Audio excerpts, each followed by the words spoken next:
Guys, welcome to the latest episode of this UnBee-lievable Life. Today, I have longtime friend with me, Whitney Muncy. So she's going to be talking about sustainable floristry today, but along with that, I kind of want her to tell us a little bit more about her business as well. We've known each other for years in the wedding industry, and she is just a phenomenal florist and advocate for plants in our area. So Whitney, I'm just going to turn it over to you to let you roll with it. Sure. Well, hello. Thanks for having me on. So my name is Whitney Muncy and my business is Emerald Design.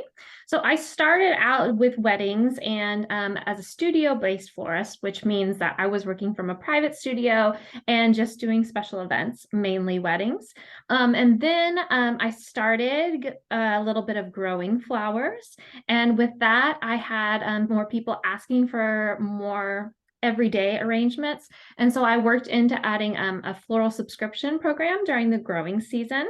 And then my lease ended on some land where I was growing things before. And so it was a great opportunity to open a shop. So almost a year ago, it was last March, opened a shop downtown on Main Street. And so at our shop, we still do weddings and events. We still have subscriptions, but we also do everyday flowers and have a flower bar and have plants and gifts too. But we really try to focus a little bit on having those local flowers and using sustainable techniques, which makes us a little bit different than other florists in the area.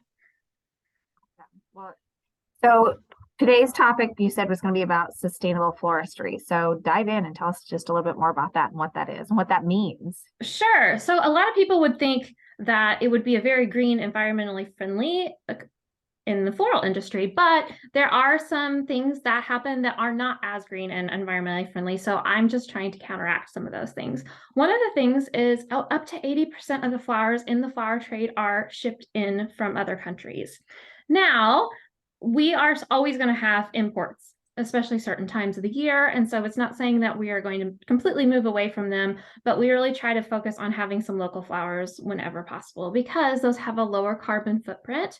Also with the local farms, we know that they have good practices, they have good practices for their employees, and they're not using chemicals. And we don't always know that from when we get flowers in from other countries. So and I like to say it's kind of like a tomato. So if you eat a locally grown farm tomato in the summer, it's going to taste a lot different than if you bought something in January at the grocery store. So it's kind of the same way with local flowers. They last longer.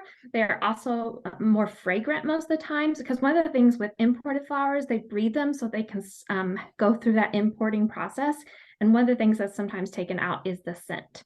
So that's kind of like a good thing for having local flowers. But beyond that, we try to do some other things. So we don't use any kind of sprays or dyes on our flowers. That's just something that we chose not to do. There are special spray paints for flowers. And so we're just not using those. And sometimes, you know, if you'll go like to a grocery store or something, you might see like a turquoise flower that's been dyed. They don't happen in nature.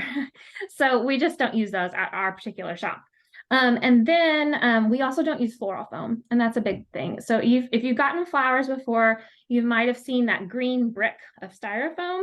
And so that is a single-use plastic, and they're finding it in our water streams. And so we just choose not to use that because, of course, floral foam hasn't always been around. You know, long before floral foam, they were still designing with flowers. And so we just use some of those other methods. Most of the time we use chicken wire. So chicken wire holds in the things, which is what the foam does. The foam is holding your stuff in place. So we just ball up chicken wire in the vase and it does the same thing, but that chicken wire can be reused. Or also that water is just cleaner too. So flowers like clean water, they're kind of like people. They want the right temperature and they want to have clean water. And so that keeps the water cleaner too, because it's not getting that dust, those particles from the floral foam too. If you've ever had something with floral foam, if you pour that out and you see all the green stuff, you know, the water's just not as clean. So we use that. And we also are always looking for other little things. We make tiny little switches, like if you get flowers and they have the plastic card holder in them, we're using bamboo card holders instead, because it's just an easy way to, make that little switch, have a little less plastic. We don't use the plastic sleeves for bouquets. We use craft paper, and that's recyclable. We encourage people to bring in their own vases. We'll fill their own vases, and then we sell vases that we think they'll want to reuse because, everybody kind of gets these really standard vases, and you get a whole cabinet of them and you're thinking, what am I going to do with all of those? So we try to sell and give out vases that we think people will want to reuse too, because reusing is the best thing we can do for the environment, even more so than using those products. And in our store too, we also try to just carry some products that we know come from great companies that have a focus. Some of them give back to environmental products. And so, yeah, we're just always looking for new ways to be better. So going back to the carbon footprint that you were talking about, and this is Mhm. what I have in my mind, and correct me if I'm wrong. So if those are being shipped across the country, they're probably being flown or Mhm. driven. So is that where the concept of the carbon footprint is coming from, that they are using so much fuel to get them Yes. from point A to point B, whereas locally, locally grown flowers aren't traveling as far, which would lower the amount of carbon emissions, I guess would Yes. be the right term. Yeah, so the top Flying two them. countries that we get flowers from in America are Colombia and Ecuador. And so those are put on planes and they are shipped here. So obviously that's a long flight, and then they're overnighted because they need to stay as fresh as possible. And so then they come into certain hubs. The majority come in through Miami. And then, of course, they're put on either other planes or in vans and trucks and then shipped to wherever they need to go. So there's just a long traveling process. Whereas I can drive across town and just get some buckets of flowers from a farmer. Well, and that too speaks to the concept of purchase in the USA versus another country. I had no idea they were coming from that far away, from completely different countries, but then going into the concept of shopping local and supporting local. So 100%, it sounds like not only your shop, but who you're getting your supplies from is predominantly, if not all, local. Yeah, and the farms that we also get from locally, although not certified organic, are not using more of those harmful chemicals. So they kind of grow like organically, but not certified organic. So, I know that they're not using pesticides and herbicides and things like that. So their flowers are really safe to touch. You don't have to worry about anything. You don't have to worry about kids getting a hold of something, putting in their mouth, or a pet putting something in their mouth. It's nice to know where they're coming from, and that they're just really safe. Well, and that just sounds like it falls along the lines of like best practices for somebody in your shoes. And that's wonderful that you're doing that. Is there anything else that you'd like to add to, do you have anything upcoming? What else, is there anything else you'd like to share while we've got you on for this one? Yeah, so we do have a lot of things upcoming. So we offer some classes in the shop. They are kind of just when we can fit them in, because obviously if we have a big wedding we're doing, we're not going to have a class probably also that week. But we have our 1 year anniversary, and that's going to be on March 17th and 18th. And so we're going to have some different things happening in the shop at that time. We are also doing an Earth Day event along with 6 and 0, who is our neighbor, in our parking lot right there.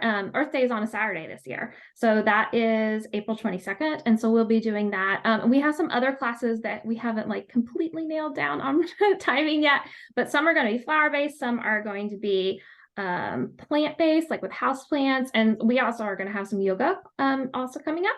And so all of those are always put out on our social media. So we are on Instagram and Facebook at Emerald EVV, Emerald Design on Facebook. We also have an email newsletter. And so if you'd want to anybody would want to sign up for that, that kind of helps, because you never know if your social media posts are seen. So anybody can go on our website, which is emeraldevv.com. And on our homepage, we have a link to sign up for a newsletter. I send out no more than 3 a month. So I'm going to bombard you every day with emails. But yeah, and we're always looking for more suggestions too. So if anybody ever wants to learn about something, they can contact us. We do private classes as well. Like I have a women's group coming in a few weeks. I also have a Girl Scout troop coming in a few weeks too. So we're happy to do stuff like that. And the local flowers are starting. So we cut the very first daffodils this week. We don't have a ton yet, but we'll get more.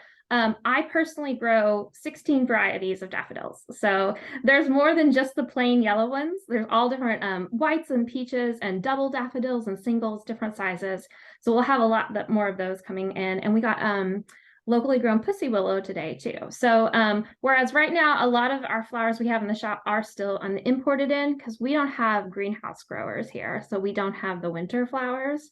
But we're starting, and by the time we hit June, we will be all local flowers until we get to first frost, which is usually in October.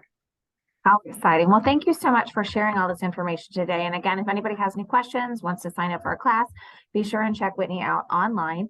And with that said, thank you all for listening and have a blessed and wonderful day.